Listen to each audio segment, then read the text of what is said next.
అందరికీ నమస్కారం. నేను మీ లక్ష్మి.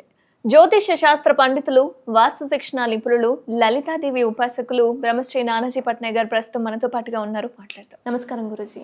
శ్రీమాత్రే నమః. గురూజీ, ఈ మధ్య ఏం జరుగుతుందంటే అసలు పొద్దున్నే లేవగానే ఏదైనా మంచి వార్త ఏదైనా వినిపిస్తుందా అని యూట్యూబ్ గానీ ఏదైనా సోషల్ మీడియా మనం ఓపెన్ చేయగానే ఏదో ఒక హత్య కేసో లేదా ఆత్మహత్య కేసో కనిపిస్తుంది.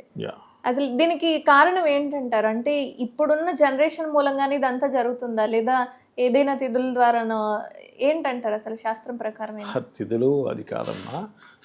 కొన్ని వేల లక్షల సంవత్సరాల నుంచి అవే తిథులు ఉన్నాయి, అది కాదు.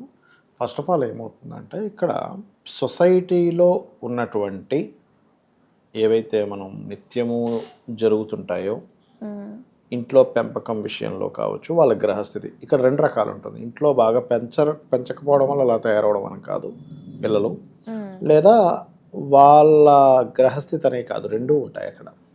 ఎలా అంటే ఒక రకమైన ఉన్మాద స్థితి గురించి మనం మాట్లాడుకుంటున్నాం కదా.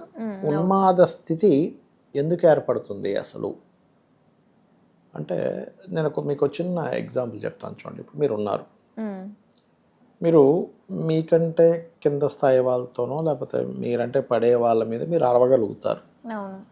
అదే మీరు వెళ్ళి ఒక సీఎం ముందో పిఎం ముందో అరవగలుగుతారు మీరు? అలాగా ఏమన్నా సైలెంట్గానే ఉంటారు. ఎందుకుంటున్నాం మరి?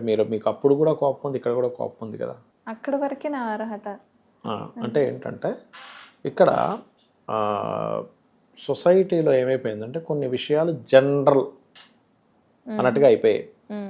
అంటే అట్లాగా లెక్క చేయకుండా ఉండే తత్వం, ఈ భయం లేకుండా ఉండడం, ఇది ధర్మమా అధర్మమా అనేటువంటి విచక్షణ లేకపోవడం, ఇది చేయొచ్చా చేయకూడదా, ఒక పని చేస్తున్నామంటే చేయొచ్చా చేయకూడదా అనేటువంటి విచక్షణ లేకుండా పోతుంది మనిషికి.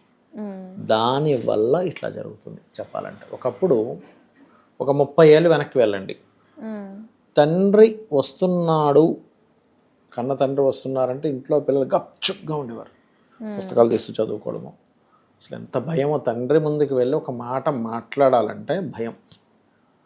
స్కూల్లో పిల్లలు వెళ్తున్నారు అనుకోండి, ఏదో సాయంత్రం పూట ఎక్కడికి వెళ్తున్నారు, అక్కడి నుంచి మాస్టర్ వస్తున్నారంటే ఈ సందులోంచి వెళ్ళిపోయేవాడు, అసలు ఎదురు వెళ్ళడానికి భయం.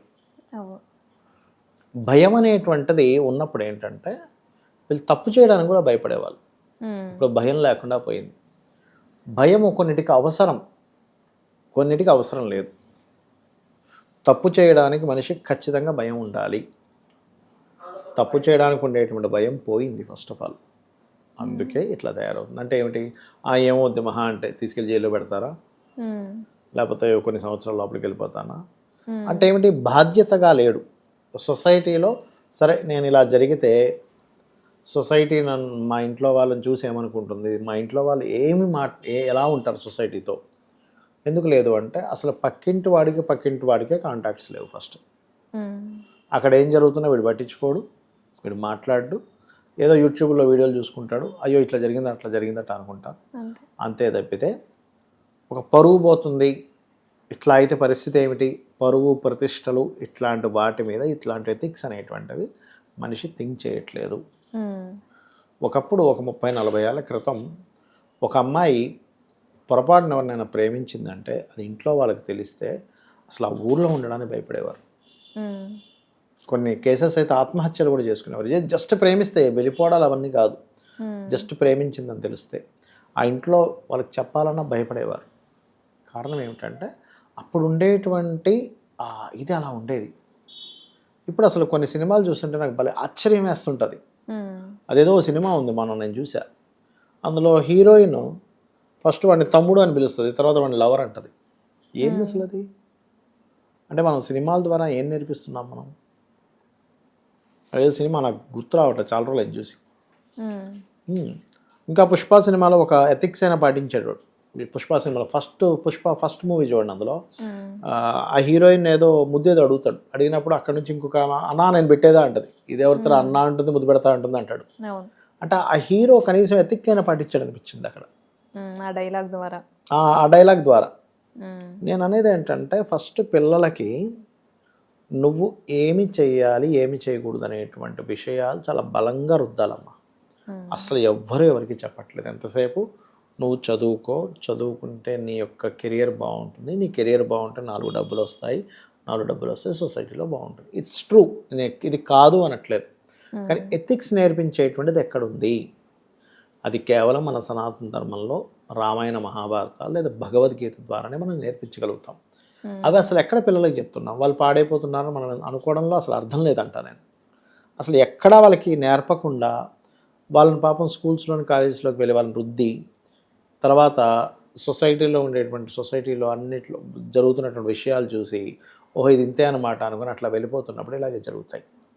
రెండవది గ్రహస్థితి.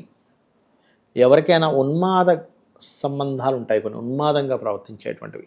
అవి ముఖ్యంగా కుజుడు పాడైపోయి, రవి పాడైపోయి, రాహు పాడైపోయి ఉండి కలయికలు ఉన్నప్పుడు, అది లగ్నానికి సంబంధం కలిగినప్పుడు వాళ్ళకు ఉన్మాద స్థితిలోకి వెళ్ళిపోతారు.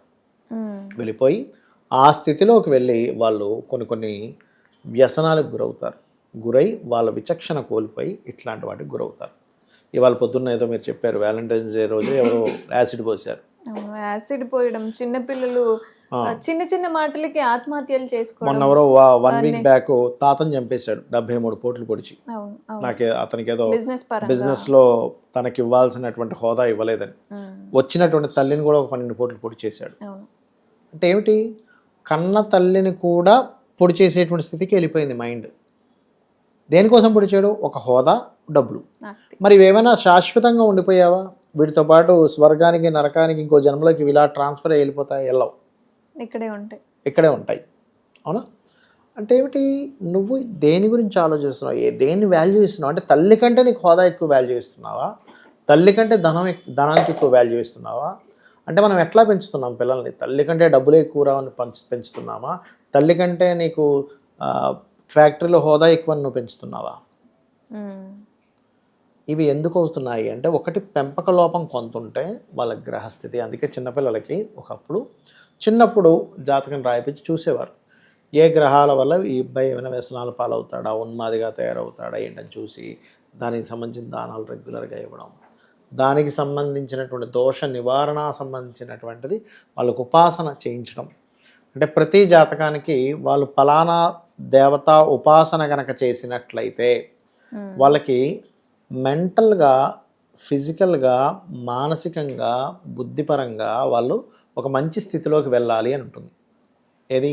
వాళ్ళకి ఉపాసనా దేవత ఎవరో తెలుసుకొని వాళ్ళ కనుక చిన్నప్పటి నుంచి నాన్న ఒక 10 నిమిషాలు ఓం నమో నారాయణ అనుకో, లేకపోతే ఓం శ్రీమాత్రే నమః అనుకో అని నేర్పిస్తే ఏమవుద్దంటే ఆ దేవత వీళ్ళని రాంగ్ రూట్లోకి వెళ్ళకుండా పట్టుకుంటుందమ్మా. గాయత్రి ఎందుకు చేయిస్తారు తెలుసా? గాయత్రి చేయగా ప్రచోదయాద్, బుద్ధిని ప్రచోదింపచేయు. ఒక యుక్త వయసు వస్తున్నప్పటి నుంచి బుద్ధి పరిపరి విధాలుగా పరిగెడుతూ ఉంటుంది.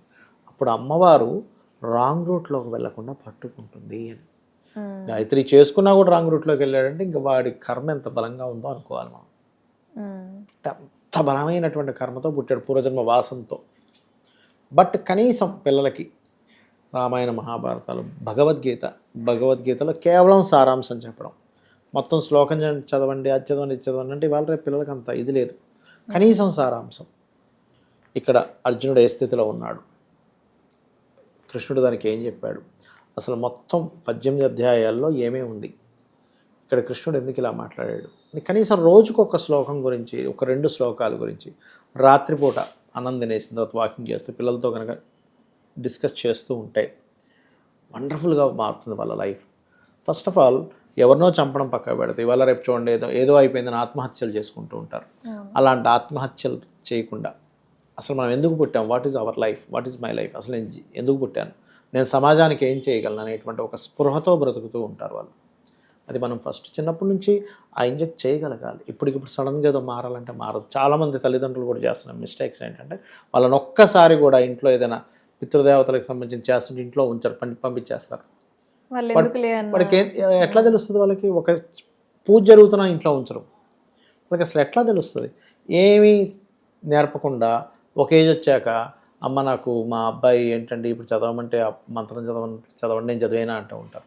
నువ్వు చదివేస్తే ఎట్లా వాళ్ళకి వెళ్తుంది? నువ్వు నీళ్ళు తాగితే ఆ అబ్బాయికి దాహం తీరుతుందా? తీరదుగా. అది కూడా అంతే. ధన్యవాదాలు గురించి, చాలా చక్కటి అంశాన్ని. శ్రీమాత్రే నమః.